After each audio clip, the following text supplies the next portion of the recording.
संपूर्ण वारकरी संप्रदायाला आषाढी वारीच्या हार्दिक शुभेच्छा. या पवित्र सोहळ्याच्या निमित्ताने हा अभंग तुमच्यासाठी.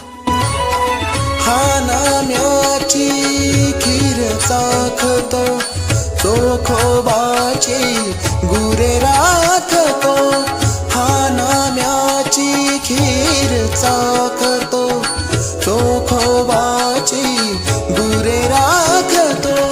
पुरंदराचा हा परमात्मा, पुरंदराचा हा परमात्मा, वाली दामाजीचा कान्हडा राजा पण